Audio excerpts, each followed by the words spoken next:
The day I heard my son call me disgusting was the day I died and was reborn. I still remember every detail of that moment. The way the morning light filtered through my kitchen window, how the coffee in my mug had gone cold, and the crushing weight that settled on my chest as those words played through my phone's speaker. I'm disgusted by that old man. Seriously, he makes me sick, just thinking about having to take care of him someday. Michael's voice trailed off, but the damage was done. 3 minutes and 10 seconds. That's how long it took for 57 years of fatherhood to crumble into dust. My name is Harrison Miller. I'm 77 years old, and until that morning last fall, I believed that blood was thicker than water. I believed that the sacrifices I'd made for my son, the only family I had left after my Margaret passed, meant something. I was wrong. Sat there at my kitchen table, the same table where I'd helped Michael with his homework, where we'd celebrated birthdays and Christmases after Margaret died, where I'd signed the papers for his first car loan. My hands didn't shake. I didn't cry. Something inside me had snapped, but not in the way you might think. It wasn't rage that filled me, it was clarity. "You're disgusting," he had said. The words echoed in my mind as I looked around at the home I'd maintained meticulously for decades. In San Mateo, California, the home where Michael had grown up, the home that, according to my realtor, was worth well over $1.2 million in today's market. The home that Michael expected would one day be his. I picked up my phone and called my realtor, Sarah Williams. "I need to sell, quickly," I told her. "I don't care about getting top dollar. I want the house gone in 30 days. "Harrison," she said, concern evident in her voice. "That's not how the market works. To get fair value, we need time to... I'll take $350,000 less than market value, if it means a quick, hassle-free sale," I interrupted. "Find me a buyer who can close in 30 days. Can you do that?" There was a pause on the line. "Yes," she finally said. "Yes, I can definitely do that. You might think I was being impulsive, but you'd be wrong." This decision had been brewing for years, simmering beneath the surface of countless rejections and small cruelties. The audio message was merely the final drop in an already overflowing cup. For 3 years after Margaret died of a heart attack, I'd tried to maintain my relationship with Michael. I'd call and invite him to Sunday dinners. Most times, he'd decline. When he did come, he'd arrive late, check his watch throughout the meal, and leave early. "Dad, your house smells like old people," he'd say, wrinkling his nose. "You should really consider assisted living." I was only 74 then, still driving, still cooking my own meals, still maintaining my yard, still grieving the love of my life. At Margaret's funeral, while I stood broken beside her casket, Michael had placed a stiff hand on my shoulder and said, "Now you'll learn to live alone." Then he'd walked away to chat with colleagues who'd come to pay respects. Not "I'm here for you, Dad." Not "we'll get through this together." Just the cold acknowledgement that my life partner was gone and I was on my own. His wife, Amanda, was no better. A slim, elegant woman with a perpetual expression of mild distaste. She'd made it clear from the beginning that I was an obligation, not family. "The best place for a good senior is a good senior home," she'd say, not quite joking. She'd decline my invitations to holidays, citing previous engagements that mysteriously appeared whenever I called. Over the years, Michael would sometimes stop by, but only to borrow tools or ask if I still had some childhood memorabilia he suddenly wanted. He never returned the tools. He never asked how I was doing. And now, this message, meant for Amanda but accidentally sent to me, had revealed the ugly truth behind the thin veneer of obligation. Within a week of my call to Sarah, I had 3 offers on the house. I accepted the one that could close the fastest, a young tech couple from San Francisco who were eager to escape the city. They didn't even haggle over the price, which was indeed well below market value. "Are you sure about this, Harrison?" Sarah asked when I signed the papers. "Michael might..." "This has nothing to do with Michael," I said firmly, though we both knew that was a lie. I spent the next 3 weeks quietly preparing. I opened a new bank account at a different bank. I sorted through 6 decades of belongings, donating most to various charities around town. I kept only what would fit in 2 suitcases: clothes, important documents, my wedding ring, a single photograph of Margaret on our 30th anniversary, my wallet, and a leather jacket she'd given me for my 70th birthday that I'd rarely worn because it seemed too young for me. The day before closing, I wrote a single note and left it on the kitchen counter. "The disgusting old man is out of your life and living his own." I didn't leave a forwarding address. I didn't call to say goodbye. When the Uber arrived to take me to the airport, I didn't look back. My destination was a small town in the Cascade Mountains of Oregon. I'd visited once with Margaret on a road trip in our 50s, and we'd both been charmed by its quiet beauty. "We could retire here someday," she'd said. We never did. But now, with the proceeds from my house sale secured in my new account, I had the freedom to start over anywhere. Why not there? The flight from San Francisco to Portland was brief. I rented a car and drove the 2 hours to Riverview, Oregon. Population 3,247. By nightfall, I was checked into the town's only motel, feeling more alive than I had in years. You might wonder if I felt guilty about what I'd done. About selling the house where Michael had grown up. About leaving without a proper goodbye. About cutting ties so abruptly. I didn't, not even for a moment. Because the truth is, Michael had cut ties with me years ago. He'd merely maintained the appearance of connection, the thinnest thread of obligation, while privately expressing disgust at my very existence. The words played again in my mind as I lay in the unfamiliar motel bed. I'm disgusted by that old man, my own son, the boy I'd taught to ride a bike, to drive a car, to shave, the young man whose college education I'd paid for by working overtime at the aerospace company where I'd spent 43 years as an electrical engineer. The adult whose wedding I'd helped finance, whose down payment on his first house had come partly from my savings. "He makes me sick," Michael had said.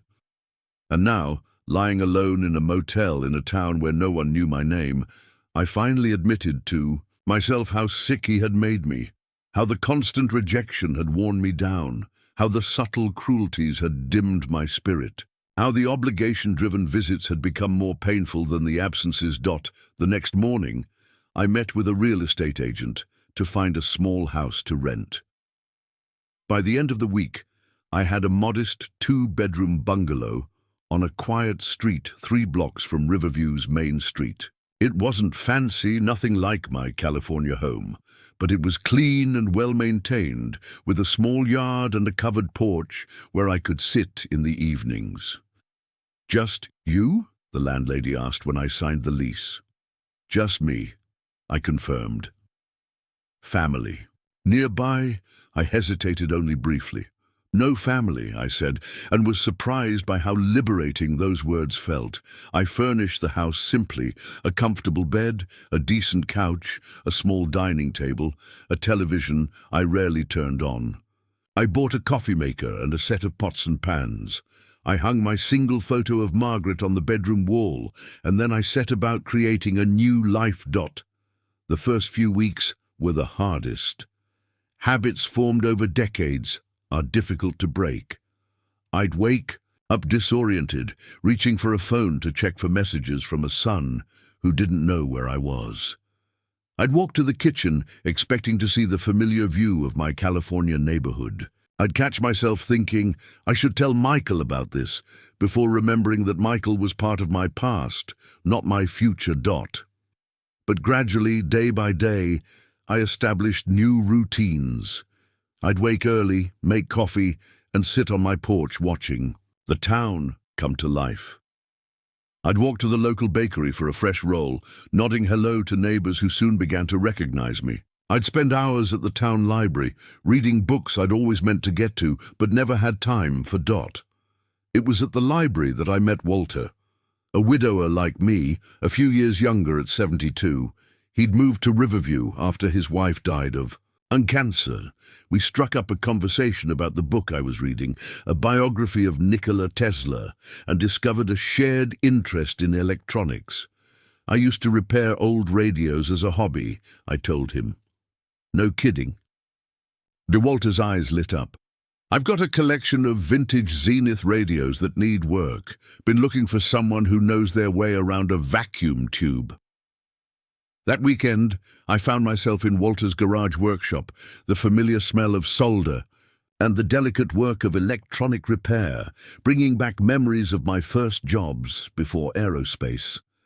My fingers, which had grown clumsy with disuse, gradually remembered their old skills. By Sunday evening, we had 3 working radios and the foundation of a friendship. Through Walter, I met others. There was Dorothy at the library, who ran a book club I reluctantly joined and then came to enjoy. There was Pastor Jim at the Methodist Church, who invited me to the community lunches held every Wednesday. There was the group of men who played dominoes in the park when weather permitted and in the back room of the Riverview Diner, when it didn't quote T. None of them asked too many questions about my past. In the small town like Riverview, many people were there because they were starting over for one reason or another. They respected boundaries. They accepted what you offered and didn't pry for more. 3 months into my new life, Walter convinced me to teach a workshop on radio repair at the community center. Kids today don't know how anything works, he argued. They think everything comes from a factory in China and gets tossed when it breaks. You could change that, Harrison. I resisted at first. I'm not a teacher, I protested. You taught your son, didn't you? Walter asked innocently. The question struck me like a physical blow. Yes, I had taught Michael. I'd spent countless hours in our garage, showing him how to use tools, how to diagnose problems, how circuits worked. He'd been an eager student once, his eyes wide with wonder as I explained how electricity flowed through wires to create sound or light or movement. When had that wonder died? When had it been replaced by obligation, then resentment, then disgust? Harrison? Walter's voice brought me back to the present. You okay? Yes, I said, making a decision. Yes, I'll teach the workshop. To my surprise, 6 teenagers showed up for the first session. They slouched in their chairs, clearly there because parents or teachers had pushed them to attend, their eyes occasionally darting to the phones they'd been asked to put away. But when I opened up an old Philco radio and began explaining how it worked, something shifted. They leaned forward. They asked questions. By the end of the 2 hours, they were handling components with careful fingers, their faces showing the same concentration I'd once seen on a much younger Michael's face. Same time, next week? I asked as they packed up. All 6 nodded. One of them, a lanky boy named Jason, lingered after the others left. My grandfather had a radio like this, he said, gesturing to the Philco. He died last year. My mom still has it, but it doesn't work. Do you think... could I bring it next time? I'd be honored, I told him, and meant it. The weeks turned into months. Winter settled over Riverview, coating the Cascades with snow and bringing a peaceful hush to the town. My radio workshop continued, expanding to 2 sessions to accommodate growing interest. Walter and I spent weekends hunting for old radios at estate sales and thrift stores, restoring them in his garage and selling them at a modest profit to collectors online. I wrote long letters to Margaret in a journal I kept by my bed, telling her about my new life, confessing my feelings about Michael, asking her questions I knew would never be answered. It was a way of keeping her with me, of processing my thoughts, of healing. One snowy evening in January, as I was walking home from the diner after Domino's, I noticed a package on my porch. It was a small box wrapped in brown paper with no return address. Inside was a framed photograph I recognized immediately. Michael at about 10, sitting on my shoulders at a county fair, both of us laughing. I hadn't taken this photo with me when I left California. I hadn't seen it in years. There was no note, no explanation, just the photo, a ghost from my past delivered by an unknown hand. I placed it face down in a drawer and tried not to think about it. But that night I dreamed of Michael as a child, his small hand in mine as we walked through the aerospace plant on a family day. "This is where Daddy works," I told him, and he looked up at me with such pride, such love. "You build airplanes, Daddy?" he asked. "I help build parts that go in airplanes," I corrected. "Someday, if you study hard, maybe you'll build whole airplanes." He nodded solemnly, believing, as children do, that his father's words were prophecy. Michael hadn't become an engineer. He'd gone into finance, a world of numbers and projections that I never fully understood. Had that been the beginning of our drift apart, his rejection of the path I'd imagined for him? Or had it started earlier, with moments I couldn't even remember, small failures on my part that had accumulated over time? I woke from the dream with tears on my face, the first I'd shed since hearing that audio message. Not tears for what I'd lost, that grief had been processed long ago, but tears for what might have been, for the relationship that, somewhere along the way, had soured without my fully understanding how or why. The photo was just the beginning. A week later, an envelope arrived with a Riverview postmark, but no return address. Inside was a yellowed page torn from a school notebook, covered in a child's handwriting that I recognized immediately. It was a Mother's Day assignment from Michael's fourth-grade class, titled My Parents. The part about Margaret was sweet, but expected. She was, after all, an attentive and loving mother. But the part about me caught me off guard. "My dad is the smartest person I know. He can fix anything. When my bike broke, he showed me how to fix it instead of buying a new one. He says that's how you learn. Someday, I want to be smart like him and fix things too. He works really hard at his job building airplane parts, but he always has time to help me with homework or play catch, even when he's tired. I think that makes him a superhero, because superheroes help people even when it's hard." I read the words again and again, trying to reconcile them with the man who now found me disgusting. When had admiration turned to contempt? When had superhero become disgusting?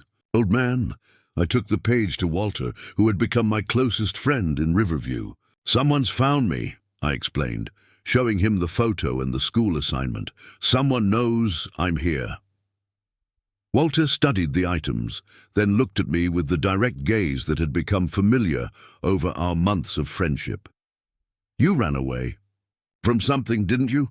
he asked. I never told him the full story of why I'd left California.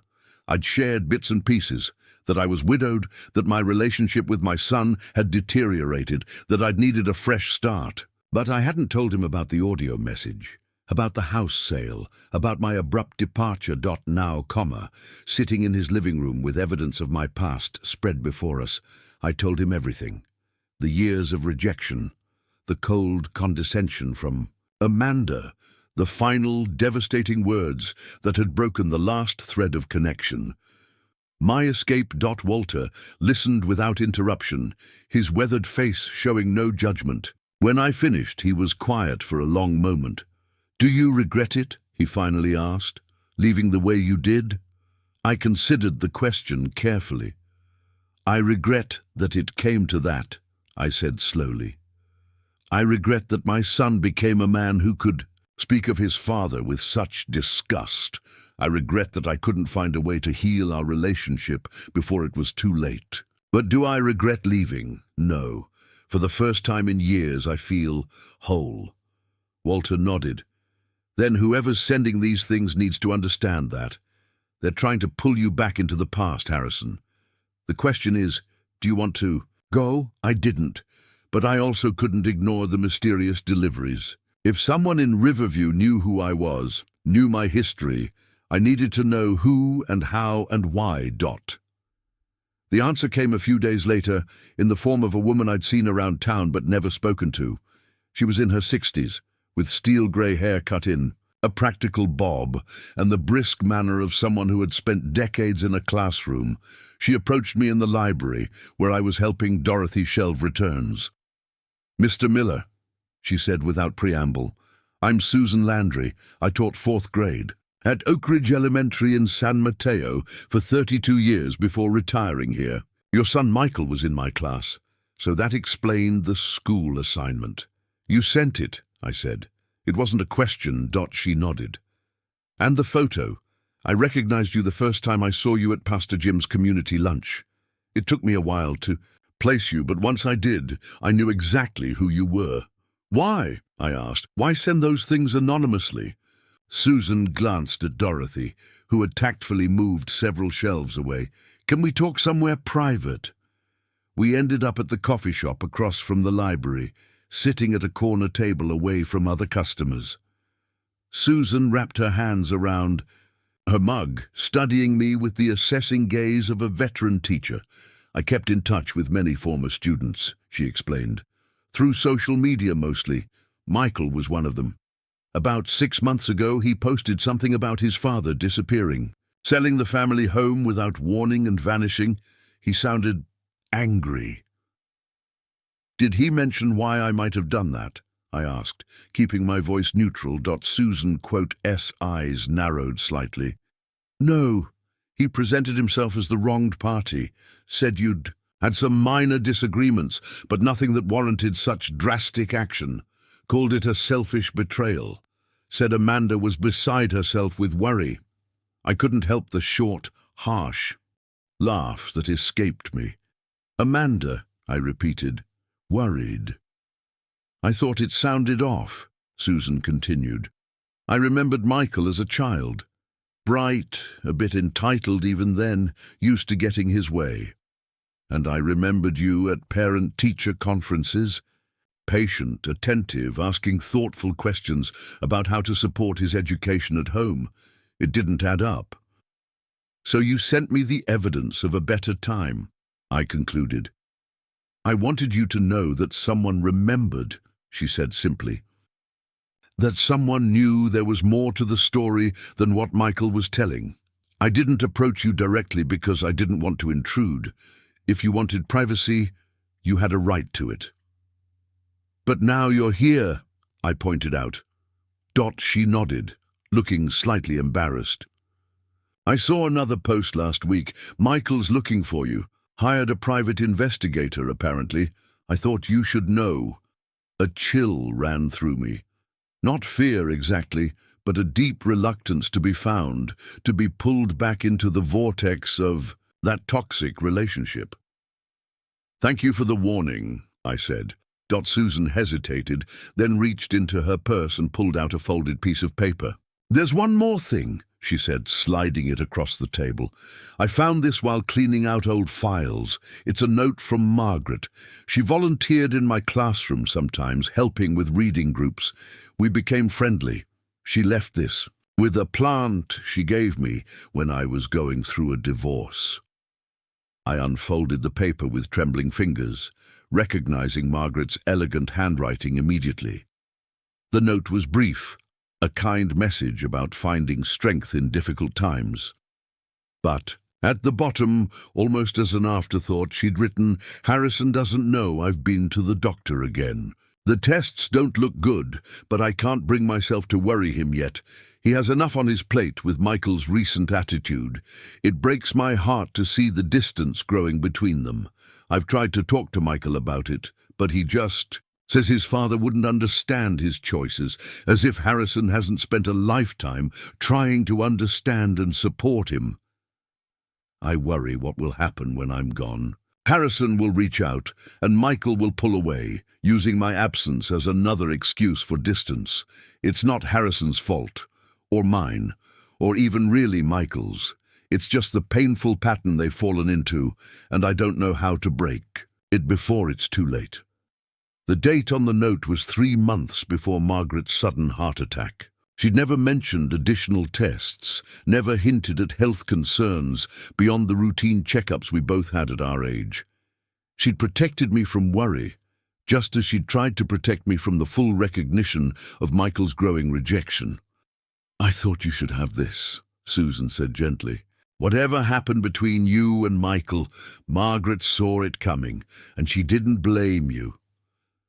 I carefully refolded the note, my throat too tight for words. Margaret had known.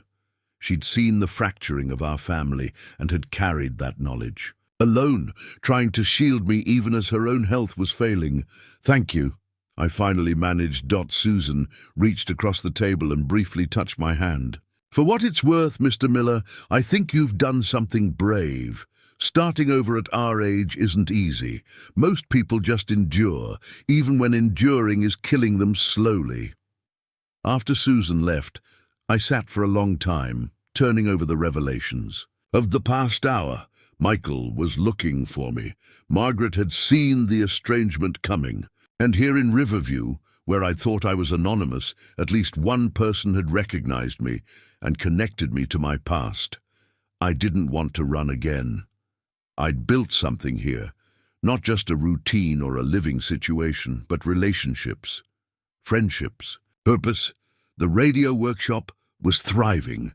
Walter and I were talking about formalizing our restoration business with a small storefront on Main Street. I'd even begun writing short pieces about electronics and repair for the local newspaper, essays that combined technical knowledge with philosophy that Pastor Jim had called Meditations on Connection in a Disconnected Age. That evening, I pulled out my journal and wrote to Margaret about Susan's visit, about the note, about my fears that Michael might find me. "What would you want me to do?" I asked the page, knowing there would be no answer. But as I wrote, I realized that I did know what Margaret would say. She would tell me to protect my peace, to hold boundaries, to be open to healing without exposing myself to further harm. She had always been my compass, pointing toward true north, even when the path was foggy. The next day, I went to see Pastor Jim, not for spiritual guidance, though he would have happily provided it, but for practical advice. In his previous career, he'd been a family law attorney before feeling called to ministry in his 50s. "If my son finds me," I asked him, "what are my legal obligations? Do I have to see him? Talk to him?" Pastor Jim didn't ask for details. Like most people in Riverview, he respected privacy. "You're an independent adult of sound mind," he said. "You have no legal obligation to interact with anyone you don't wish to, family or not. He can't force contact. Could he claim I'm incompetent? Try to get guardianship?" These were the fears that had kept me awake the previous night, that Michael, angry at being denied his inheritance, might try to have me declared unable to manage my own affairs. "Based on what?" Pastor Jim asked practically. "You're living independently. You're engaged in the community. You're teaching classes, for heavens sake. There's no evidence of cognitive decline or inability to care for yourself." He studied me for a moment. "Is there a reason he would try such a thing?" I hesitated, then decided to trust him with the truth. "I sold my house in California for significantly below market value, the house he expected to inherit someday." Understanding dawned in Pastor Jim's eyes. "Ah, and he's not happy about that." "I expect not." Pastor Jim leaned back in his chair. "Well, the sale is done. Even if he could somehow prove you were incompetent at the time, which would be extremely difficult, the new owners purchased in good faith. The transaction would stand." He paused. "Did you keep the proceeds?" I nodded. "In a new account, at a different bank than I used in California." "Then legally, you're on solid ground. The rest is about boundaries." He gave me a searching look. "Are you open to seeing him if he finds you?" The question hit me harder than I expected. Was I? After all these months of building a new life, of processing the hurt and betrayal, of finding peace in distance, was I willing to reopen that door? I don't know, I admitted. Part of me says no, that he lost that right when he called me disgusting, but another part, I trailed off, unable to articulate the complex tangle of emotions. The father part, Pastor Jim supplied gently. The part that will always be his dad, no matter what. Yes. You don't have to decide now, he assured me, and whatever you decide, this community will support you. You're one of us now, Harrison. Those words stayed with me in the weeks that followed. You're one of us now. I'd come to Riverview as a solitary figure, a man defined by what he was leaving behind. But somehow, day by day, conversation by conversation, I'd become part of something. I belonged. February brought heavy snow to the Cascades. The town seemed wrapped in a white blanket, quiet and insular. I taught my radio workshops, played dominoes, worked on restorations with Walter, and wrote my weekly column for the newspaper. I was busy, engaged, content. And then one Tuesday morning, there was a knock at my door. I wasn't expecting anyone. Walter was visiting his daughter in Seattle. The workshop wasn't scheduled until Thursday. I approached the door cautiously, peering through the side window. It wasn't Michael, as I'd half feared, half expected. It was a woman I'd never seen before, middle-aged, professionally dressed despite the snow, clutching a leather portfolio. Mr. Miller, she called through the door. Harrison Miller. I opened the door partway, keeping the chain on. Yes. She offered a business card through the gap. My name is Patricia Reynolds. I'm with Second Chapter, a non-profit that helps seniors reconnect with estranged family members. My grip tightened on the door. I'm not interested in reconnecting. She nodded as if she'd expected this response. I understand, and ordinarily, we would respect that completely. But in this case, there are complicated circumstances. She hesitated. May I come in? Just for a few minutes? It's important. Against my better judgment, I unlatched the chain and allowed her inside. She stamped snow from her boots in the entryway, then followed me to the living room, declining my automatic offer of coffee. I'll be direct, Mr. Miller, she said, sitting on the edge of my couch. Your daughter-in-law, Amanda, contacted our organization 3 weeks ago. She's been trying to locate you. Why? I asked bluntly. To get her hands on what's left of the house money? Patricia's expression remained neutral. According to Amanda, your son Michael is ill. Depression primarily, though there are physical symptoms as well. She believes his condition is related to your departure. I laughed shortly. Michael was disgusted by me long before I left. His exact words, in fact. I have the audio to prove it. Patricia nodded. She mentioned that. Said it was taken out of context, that Michael was having a bad day, that he never meant for you to hear it. That doesn't make it less true, I pointed out. No, she agreed. It doesn't. She opened her portfolio and removed a sealed envelope. Amanda asked me to give you this if I found you. She said to tell you that she and Michael are no longer together, that she left him 6 weeks after you disappeared, that she's sorry for her part in what happened. I took the envelope without opening it.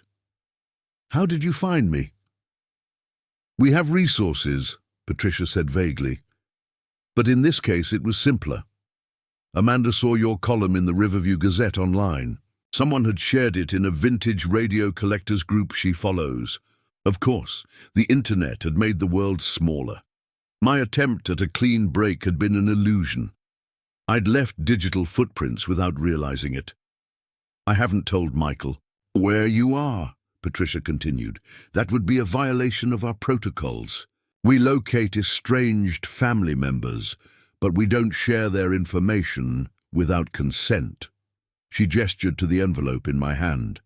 Amanda asked me to deliver her letter and to tell you that Michael doesn't know she's contacted us. The decision about whether to re-establish contact is entirely yours. After she left, I sat with the unopened envelope for a long time. Part of me wanted to throw it in the fireplace, to maintain the clean break I'd worked so hard to create. But another part, the father part, as Pastor Jim had called it, couldn't help wondering about the contents. Finally, as the afternoon light was fading, I carefully opened the envelope and unfolded the letter inside. "Harrison," it began. "No, dear. No, Mr. Miller, just my name stark on the page. I don't expect forgiveness. I don't even expect you to read this letter all the way through. But I need to put these words somewhere, and since I'm partly responsible for where we all are now, I'm sending them to you. I never liked you, that's the ugly truth. From the first time Michael introduced us, I found you inconvenient. You represented obligations and expectations that didn't fit with the life I wanted. The perfect career couple, upwardly mobile, unencumbered. A father-in-law didn't fit that picture, especially one who expected family dinners and holiday gatherings and actual relationships. So I encouraged Michael to pull away. Not directly. I wasn't that obvious. But I'd schedule conflicts when you invited us over. I'd complain about the drive to your house. I'd wrinkle my nose at the cooking smells, or the decor, or the neighborhood. Little things, all deniable, all aimed at making visits to you seem like chores rather than family time. Michael was susceptible to this because he was already conflicted about your relationship. He admired you, your technical skills, your work ethic, your steadiness. But he also resented living in your shadow. You were the dedicated aerospace engineer who helped build things that flew. He was the financial analyst who pushed numbers around a screen. You fixed things with your hands. He generated reports. You had a marriage that lasted decades. He had, well, me. I played on those insecurities, told him he needed to establish his own identity separate from you. Told him your expectations were suffocating him, told him that your house smelled, that your stories were repetitive, that your advice was outdated, none of which was true, by the way. Your house was always immaculate. Your stories were interesting. Your advice was usually spot on. The audio message you heard, the one about being disgusted, that came after a fight. We'd been arguing about starting a family. I didn't want children. Michael did.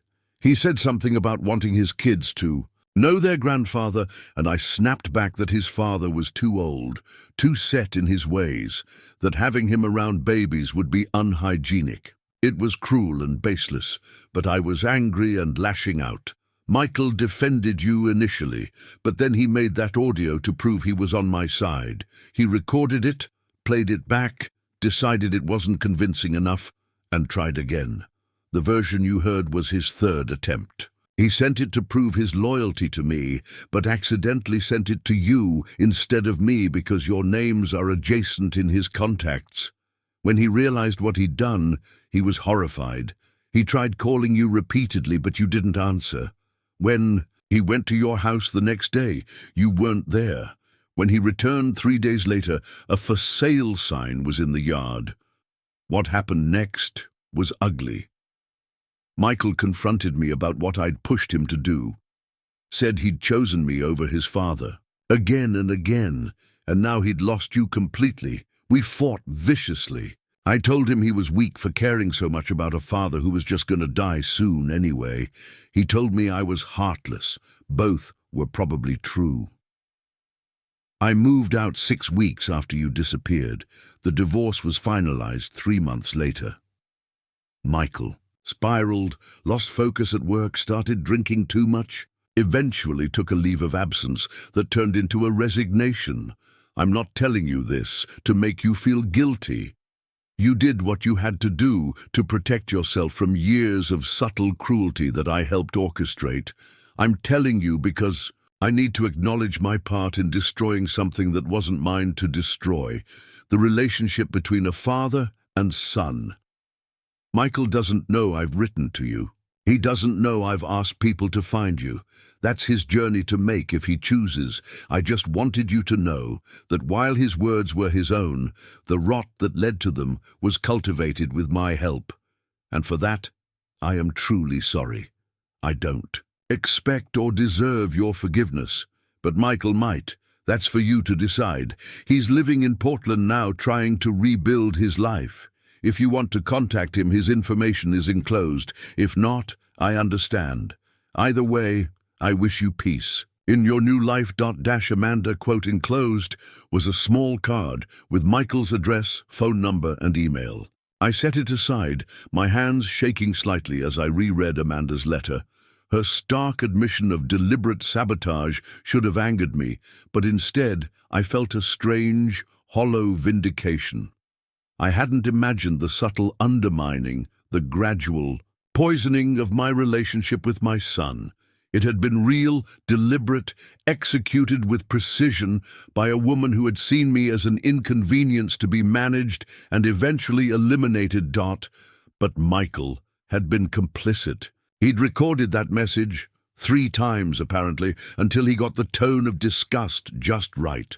He'd chosen his wife over his father repeatedly, long before that final betrayal. Amanda might have encouraged the distance, but Michael had walked the path willingly. I folded the letter and placed it back in its envelope, then put it in the drawer with the photograph and school assignment Susan had given me. Artifacts of a life I'd left behind. Evidence of connections both formed and broken. That night, I dreamed of Margaret again. We were sitting on our back patio in California, watching the sunset as we often had in our later years together. "He's looking for you," she said, her voice exactly as I remembered it. "Let him look," I replied. She turned to me, her face lined with the wisdom of our years together. "What are you afraid of, Harrison?" "I'm not afraid," I protested. "I'm at peace. For the first time in years, I'm at peace." "Are you?" she asked, in that way she had of seeing through my defenses. "Or are you just numb? There's a difference. You know." I woke before I could answer, the question lingering in the pre-dawn darkness of my bedroom. Was I at peace, or just numb? Had I healed, or merely cauterized the wound? I didn't have time to dwell on these questions. My days were full with the radio workshop, now expanded to 3 sessions a week, the restoration business, which had indeed moved into a small storefront Walter had leased on Main Street, and my weekly column, which had developed a modest following. Beyond Riverview. But Margaret's question, or my subconscious version of it, stayed with me. It surfaced when I was teaching the teenagers about vacuum tubes, when I was carefully restoring the dial on a 1937 Zenith, when I was writing about the parallels between electrical connections and human ones. Was I at peace, or just numb? Spring came to Riverview, melting the snow and bringing the first tentative green to the mountains. The town emerged from its winter cocoon, streets busier, shops staying open later, residents lingering in conversation on sidewalks and in parks. I continued my routines, but with a new restlessness I couldn't quite identify. I found myself checking the mailbox more frequently, looking up when the bell above the shop door jingled, scanning unfamiliar faces on Main Street, waiting, though I wouldn't admit it even to myself, for Michael to appear. Instead, what appeared was another letter, this one handed to me directly by Susan Landry, who found me in the shop one Tuesday afternoon. "He sent this to me," she explained, placing a sealed envelope on the counter between us. "Asked me to forward it to you if I knew where you were. Said he'd figured out we must be in touch because of something Amanda told him." This envelope was thicker than Amanda's had been, heavier. "Thank you," I said, making no move to pick it up. Susan studied me for a moment. "For what it's worth, he sounds different. Humbled, maybe. Less entitled than I remember." She smiled slightly. "Of course, major life upheavals can do that to a person, as you know better than most." After she left, I continued working on the radio I'd been restoring, deliberately ignoring the envelope. Walter, who'd witnessed the exchange, said nothing until closing time. "You going to open that?" he finally asked as we were locking up. Eventually, I said. He clapped me on the shoulder. Don't wait too long. Letters have a way of burning holes. In your pocket, or your conscience. I took the envelope home but didn't open it that night, or the next. I continued my routines, teaching, restoring, writing, connecting with my new friends and community. But the envelope sat on my bedside table, a visitor from my past that refused to be ignored. A week passed. Then another. April showers gave way to May sunshine. The mountains shed the last of their snow, and still the envelope waited. It was Dorothy who finally pushed me to action. We were sorting books for the library's annual sale when she said, abruptly, "Whatever's in that letter that's got you so distracted, you should just read it and be done." I looked up, startled. What letter? She gave me the look she reserved for patrons who returned books weeks overdue. "Harrison Miller, I've known you for 8 months now. You've never shelved a Stephen King novel in the children's section before today. Whatever's eating at you, deal with it. Then come back and be useful." She was right, of course. My indecision was bleeding into other areas of my life. That evening, I finally opened Michael's letter. Inside was a thick stack of paper. Not a letter, but a printout of what appeared to be journal entries dated from shortly after my departure through the previous month. On top was a brief note in Michael's handwriting. "Dad, I don't know if you'll read this. I don't know if I even want you to. But I need to put these thoughts somewhere, and maybe someday you'll be willing to see them. If Susan can't or won't, forward this to you, I understand. I've burned too many bridges to expect anyone to help me rebuild them, but I'm trying. Michael." The journal entries began in anger, rage at my abandonment, indignation at the house sale, self-righteousness about his treatment of me over the years. But as the months progressed, the tone shifted. Self-examination crept in. Questions replaced accusations. Reflections supplanted righteousness. Why did Dad leave? One entry from January read, "The obvious answer is the message he heard, those terrible words I can't unhear myself saying." But it was more than that. It had to be. People don't uproot their entire lives over one ugly moment. They do it when that moment is the last in a long series of moments, each one chipping away at connection until there's nothing left to hold. On to, what were those moments for Dad, and how many of them did I create? Another entry from February. Therapist asked me today to list 5 positive memories of Dad from my adult life. I could only come up with 2, him helping me move into my first apartment and him fixing my car when it broke down during a storm. 5 negative memories? I filled 2 pages without even trying. But here's the thing. The negative memories were all about him not meeting my expectations. The positive ones were about him exceeding them. What does that say about my expectations, about me? And a more recent one from April. Found an old toolbox in the garage today. Dad's tools that I borrowed and never returned. Each one perfectly maintained, some with his initials scratched into the handle, engineering precision, even in his personal possessions. I remember watching him work when I was a kid, the careful way he handled each tool, the respect he showed for the process. When did I stop seeing that as admirable and start seeing it as old-fashioned? When did patience become plodding? When did attention to detail become obsession? When did I decide that my way, faster, more aggressive, less thorough, was superior?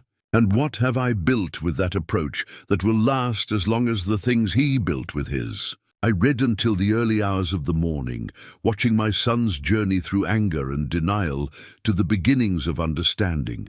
Not complete understanding. There were still moments of self-justification, still blind spots where he couldn't quite see his own role clearly. But it was a journey in progress, documented with painful honesty. The final entry was dated just 2 weeks earlier. I dream about Dad sometimes. Not dramatic reconciliation dreams, but mundane ones. Him teaching me to change a tire in the driveway. Him explaining how a circuit works at the kitchen table. Him sitting quietly on the patio, watching the sunset with Mom. In the dreams, I'm always my current age, but I'm learning these basic lessons again, as if for the first time. Maybe that's my subconscious telling me what I lost when I pushed him away. Not just a father, but a teacher, a guide, someone who knew things I still need to learn, not about electronics or home repairs, but about patience, resilience, endurance, all the qualities that kept him showing up at my door despite years of rejection. All the strengths I convinced myself were weaknesses because acknowledging them as strengths would mean acknowledging my own deficiencies. I don't know if I'll ever see him again. I don't know if he'd want to see me.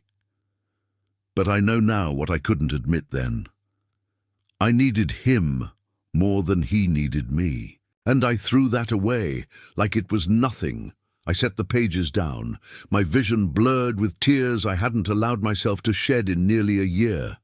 Not tears of self-pity or even grief, but a more complex emotion, recognition perhaps.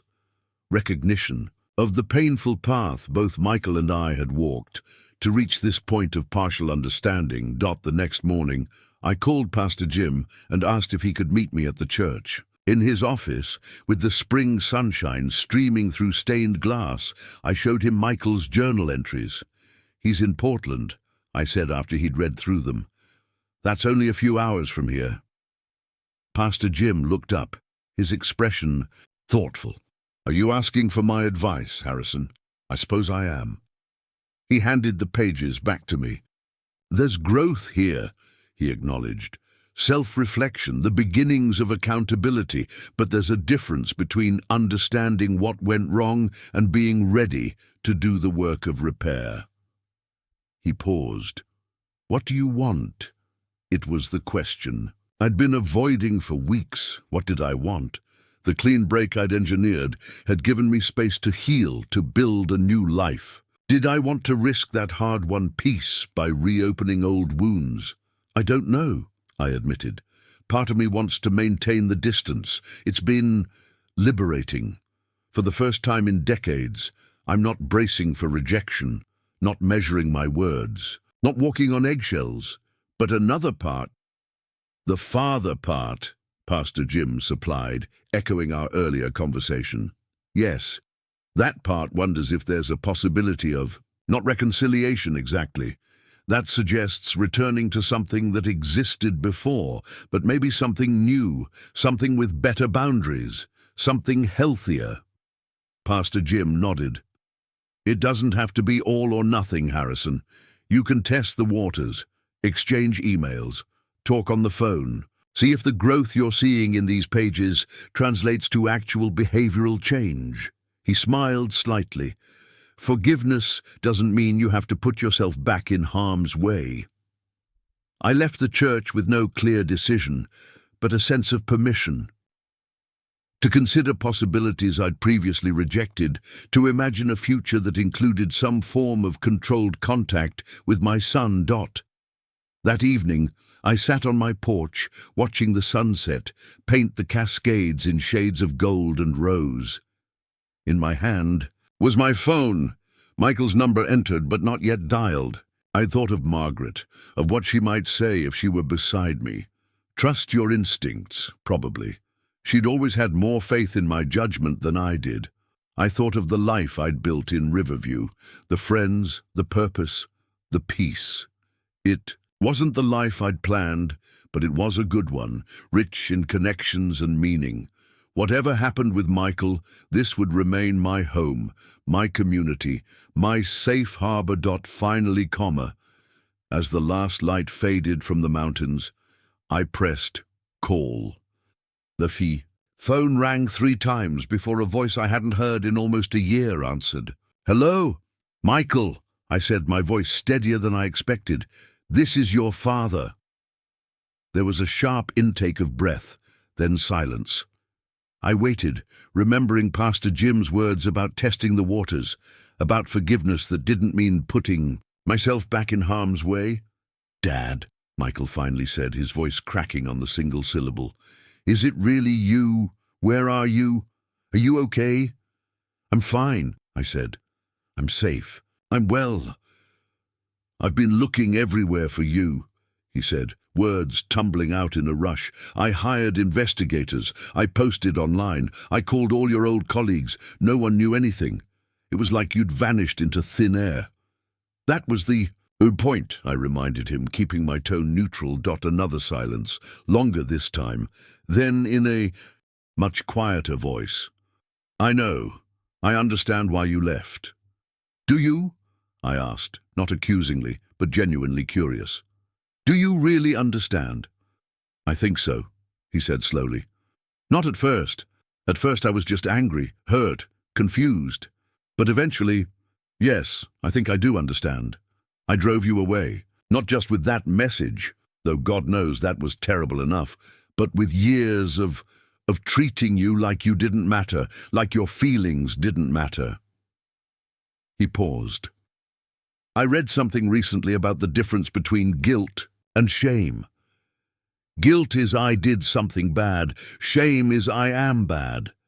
For a long time after you left, I felt shame, like your leaving proved I was fundamentally unlovable.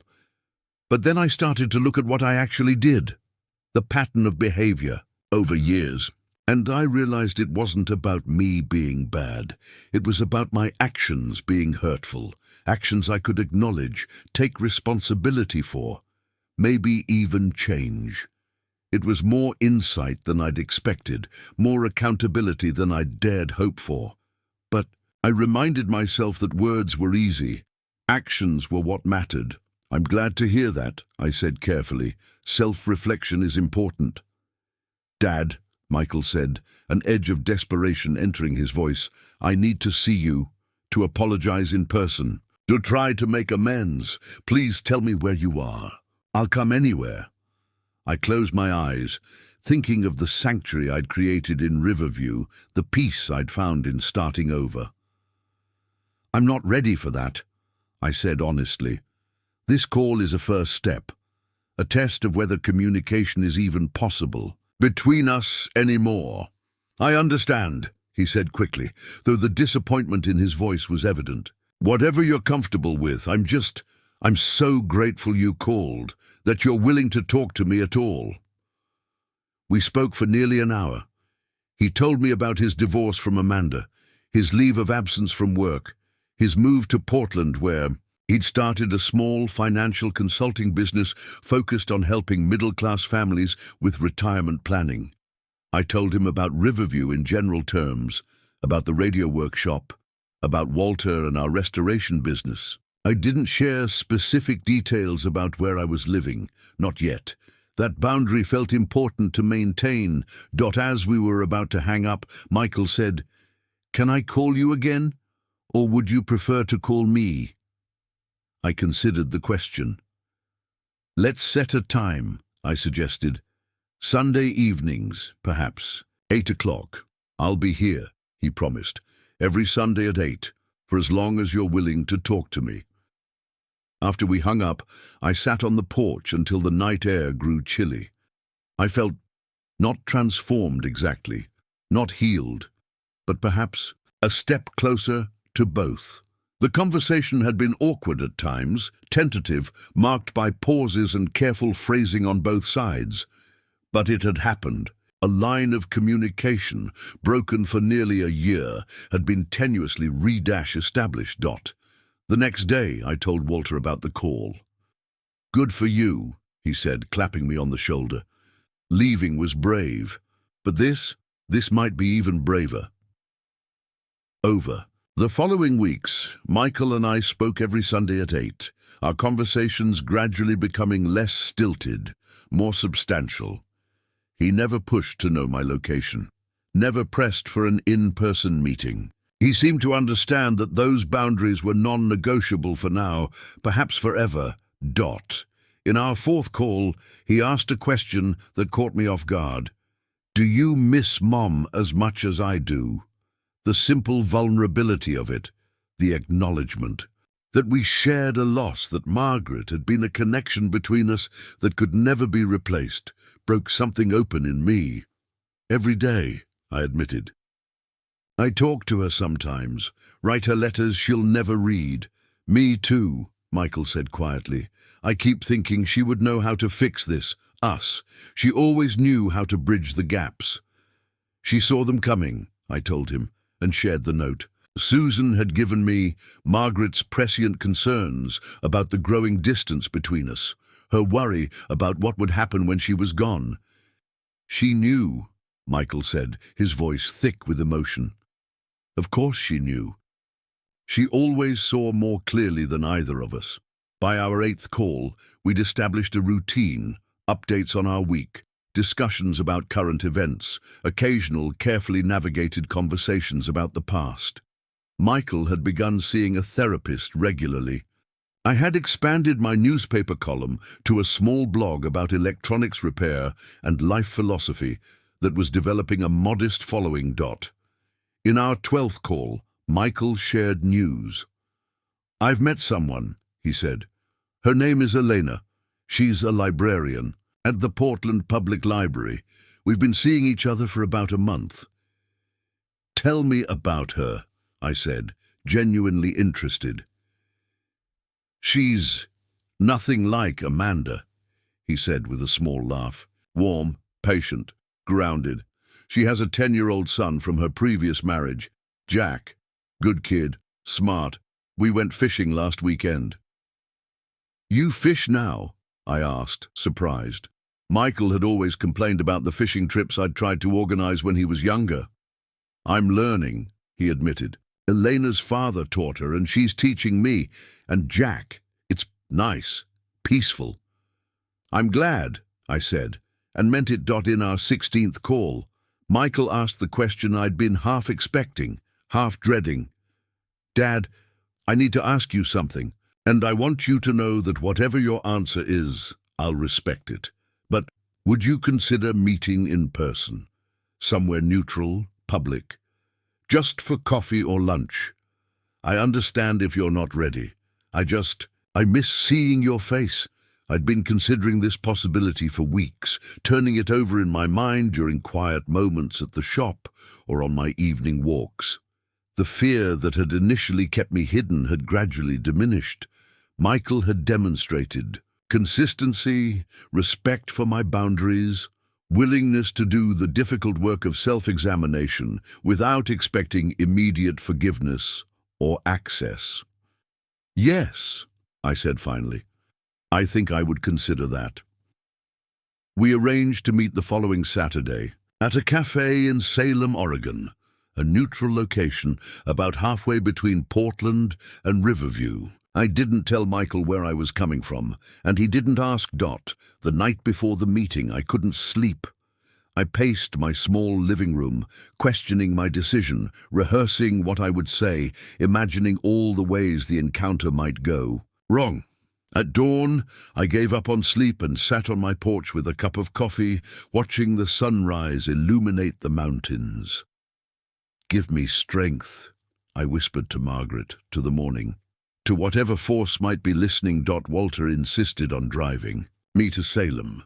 No arguments, he said when I protested. If it goes well, great. If it doesn't and you need a quick getaway, I'll be there. That's what friends do. The cafe was busy when we arrived, the Saturday lunch crowd filling most of the tables. Walter took a seat at the counter, close enough to keep an eye on things, but far enough to give us privacy. I chose a table near the window and waited, my hands wrapped around a mug of coffee to stop their slight tremor. Michael arrived exactly on time. He paused in the doorway, scanning the room, and for a moment I saw him as a stranger might, a man in his early 50s, graying at the temples, dressed casually but neatly, his face lined with experience and recent difficulty. My son, yet not the son I remembered, someone both familiar and unknown. Then his gaze found mine, and his face transformed with a mix of emotions too complex to name. He approached slowly, as if afraid I might disappear if he moved too quickly. Dad, he said, stopping at the edge of the table. "You're really here." "I'm really here," I confirmed, gesturing to the chair across from me. "Sit down, Michael." He did, his movements careful, controlled. Up close, I could see the changes more clearly. New lines around his eyes, a certain weariness in his posture, but also a calmness that hadn't been there before. "You look good," he said after a moment. "Healthy." I was worried. "That I'd waste away without you?" I asked, a trace of the old hurt surfacing despite my best efforts. He flinched slightly. "I deserve that. No, I didn't know where you were, if you were taking care of yourself. If you had anyone looking out for you." "I'm doing well," I said, softening my tone. "I have friends, purpose, a community." "I'm glad," he said, and seemed to mean it. "I've been so afraid that in running from me, you might have isolated yourself completely, that I might have driven you not just away from me, but away from connection entirely." It was a surprisingly insightful concern. "That didn't happen," I assured him. "If anything, I found deeper connections than I had before."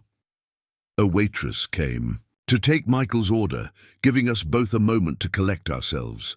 When she left, Michael leaned forward, his expression earnest. "Dad, I've rehearsed this moment 100 times, and every speech I've prepared sounds hollow now that I'm actually sitting across from you. So I'll just say it plainly. I'm sorry for the years of distance, for taking you for granted, for allowing Amanda to come between us, for that terrible message you heard, for all of it. I'm deeply, profoundly sorry." I studied him, looking for signs of the entitlement that had characterized so much of our relationship in recent years. The expectation that his apology would immediately wipe the slate clean. I didn't see it. Instead, I saw a man who had been humbled by loss, who had done some hard work of self-examination, who understood that apologizing was just the beginning. "Thank you for saying that," I said carefully. "Apologies are important, but they're just words until they're backed by changed behavior over time." He nodded, no hint of defensiveness in his expression. "I know. I'm trying to do that work, to be different, to be better, to listen more and assume less, to value people while they're in my life, not just after they're gone." He hesitated. "Like Mom and like you." I thought of the journal entries he'd shared, the painful self-awareness they'd revealed. "I believe you're trying," I acknowledged. "That matters." We talked for nearly 2 hours, the coffee long gone cold, the lunch crowd thinning around us. Michael told me more about Elena and Jack, about his new approach to work, about the therapy that was helping him understand patterns established in childhood. I shared more about Riverview, about the radio workshop, about Walter and Dorothy, and Pastor Jim. We navigated around the most painful topics by unspoken agreement, focusing instead on the present, on the people we were becoming, rather than the people we had been. As the afternoon waned, Michael finally asked the question that had been hovering unspoken between us. "Where do we go from here, Dad?" I considered the question carefully. "I don't know exactly," I admitted. "I know that I'm not moving back to California. I know that my life in Riverview is where I belong now. I know that our relationship can never be what it was before. And maybe that's not a bad thing, given what it had become." He nodded, accepting these boundaries without protest. "Could I visit you sometime? See where you live now? Meet your friends?" It was a reasonable request, but one that required me to trust him with the sanctuary I'd built, to believe that he wouldn't intrude or attempt to reclaim territory in my life that he no longer had a right to. "Eventually," I said. "Not yet, but eventually, yes, I think that could happen." Relief washed over his face. "Thank you for being willing to even consider it, for giving me any chance at all." As we prepared to leave, Michael hesitated, then asked, "Can I hug you? Goodbye?" It was such a simple request, yet so loaded with meaning. When was the last time we had embraced? Margaret's funeral, perhaps, and even then it had been brief. perfunctory. Before that, I couldn't remember. Yes, I said, standing. His arms around me were tentative at first, then firmer as I returned the embrace. He was taller than me now, had been for decades, but in that moment, I felt the echo of the small boy who had once run to greet me when I returned from work, who had looked up to me with admiration, who had needed his father's strength and guidance. "Thank you for calling me," he whispered, "for giving me a chance to start making amends. We'll keep talking," I promised as we separated. "Sunday evenings at 8. He nodded, eyes bright with unshed tears. "I'll be there, every week, for as long as you'll have me." Walter was silent as we drove back to Riverview, giving me space to process the encounter. Only as we neared the town limits did he ask, "How'd it go?" I looked out at the familiar mountains rising around us, the scenery that had become home in ways my California house never truly had. "It was a beginning," I said. "Just a beginning." 3 weeks later, there was a knock at my door on a Tuesday afternoon. I opened it to find a delivery man holding a large, flat package. "Harrison Miller," he confirmed, checking his clipboard. "That's me," I said, puzzled. "I wasn't expecting any deliveries. Sign here, please." He handed me the clipboard. Then the package, inside, carefully wrapped in protective padding, was a framed collage. In the center was the photo Susan had given me, Michael on my shoulders at the county fair. Surrounding it were other images I recognized. Margaret and me on our wedding day, Michael's high school graduation, the three of us at the Grand Canyon. Margaret in the garden she'd loved. Me in my workshop, focused on some long-forgotten project. At the bottom of the frame was a small brass plate with an engraving, "Family isn't perfect. It's a journey. Thank you for not giving up on me." Michael, I placed the collage on my mantel next to the single photograph of Margaret I'd brought with me from California. Past and present, side by side. Not seamlessly joined, but no longer. Entirely separate. That Sunday at 8, when Michael called, I told him about receiving the collage. "It's beautiful," I said. "Thank you." "I meant what it says," he replied, "about family being a journey. I'm trying to be a better traveler than I was before." "So am I admitted. "It's not easy, changing the patterns of a lifetime." "No," he agreed, "but it's worth it." After we hung up, I sat on my porch as twilight settled over Riverview. In the distance, the mountains were silhouetted against the darkening sky, solid and enduring. Like all journeys, the one Michael and I were on would have its difficult passages, its setbacks, its moments of doubt. The hurt of years couldn't be erased in weeks or months.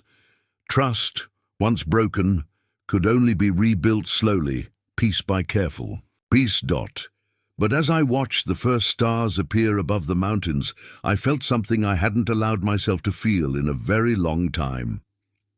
Hope. Not for a perfect reconciliation, not for an erasing of the past, but for a future where the father part of me and the son part of him might find new ways to connect, to respect each other's boundaries, to honor what remained between us while acknowledging what had been lost. When my son had called me disgusting, I decided to show him what really mattered by walking away, by choosing my dignity, my peace, my self-respect over a relationship that had become toxic. It had been the right decision then, perhaps the only decision that could have broken the destructive pattern we were trapped in. But now, a year later, I was making a different choice, to cautiously, conditionally open a door I'd thought permanently closed. Not because I needed Michael in my life. I'd proven to myself that I could build a meaningful existence without him. Not because I'd forgotten the hurt, some wounds leave permanent scars, but because growth was possible, because people could change if they wanted to badly enough.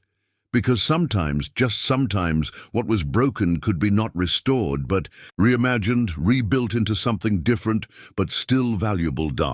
My phone buzzed with a text message. It was from Walter. Poker night tomorrow at Jim's. You in? I texted back I wouldn't miss it. Then I added a second message. Thank you for being there today and every day since I arrived. His response came quickly. That's what family does. Harrison, the family we choose. I smiled at that, thinking of the unexpected gift of my new life in Riverview, the chosen family I'd found when my blood family had faltered. The connections that had sustained me through the darkest days, the community that had welcomed a stranger and helped him become whole again. Tomorrow, I would teach teenagers how to repair old radios. I would work with Walter on a rare 1934 Philco we'd acquired. I would have lunch with Dorothy at the diner and play poker with Pastor Jim and the others in the evening. Next Sunday, I would talk to Michael at 8 o'clock, continuing our careful rebuilding of trust.